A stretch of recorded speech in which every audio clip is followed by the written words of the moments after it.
Hazel Grace Lancaster is 16 years old, and she knows one thing for certain: she is dying.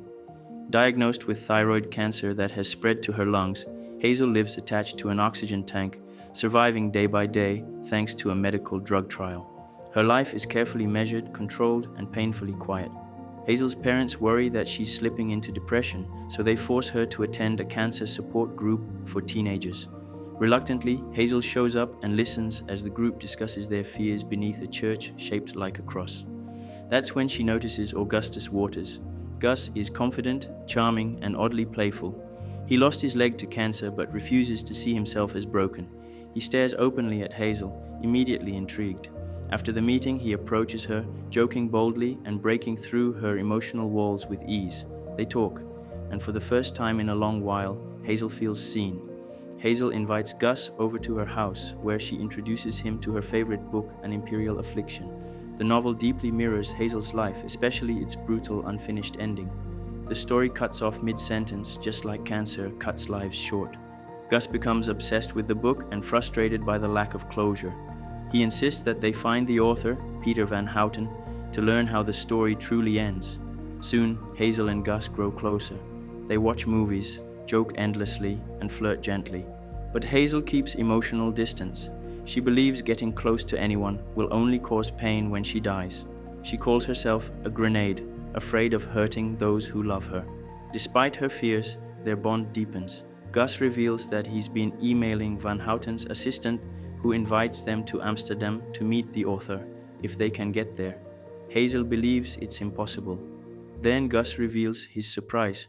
He uses his one cancer wish to take Hazel to Amsterdam. Hazel's parents hesitate, but after medical approval, the trip is approved. Hazel realizes that Gus used his one miracle on her, and it changes everything. In Amsterdam, Hazel experiences something new: freedom. She walks the streets without fear, explores the city, and finally allows herself to feel alive. Their romance fully blooms. They visit Anne Frank's house, where Gus delivers a passionate speech about love and survival, earning applause. Hazel kisses him publicly, no longer hiding her feelings. Later that night, Hazel and Gus finally sleep together, sharing a moment of intimacy and honesty.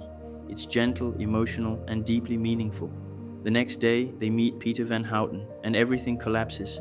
Instead of answers, they find a bitter, drunk man who mocks them and refuses to explain the ending of his book.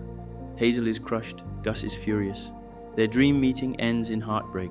Van Houten's assistant later apologizes and explains that the book was written after Van Houten's own daughter died of cancer, and he never recovered.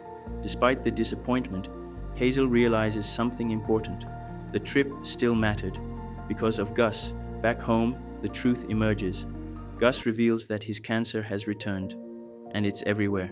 His confidence fades as his health rapidly declines. The boy who once joked about oblivion now fears it. Hazel watches helplessly as Gus weakens. Roles reverse. Now she is the caretaker. One night, Gus asks Hazel and their friend Isaac to attend his pre-funeral. He wants to hear what they would say while he's still alive. Hazel delivers a heartbreaking eulogy, telling Gus that loving him was worth the pain and that she doesn't regret a second of it. Soon after, Augustus Waters dies. Hazel is devastated.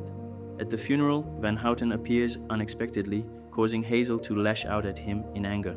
She later learns that Gus asked Van Houten to help him write a final letter for her. Hazel receives Gus's letter. In it, Gus admits that pain is unavoidable, but loving someone gives life meaning.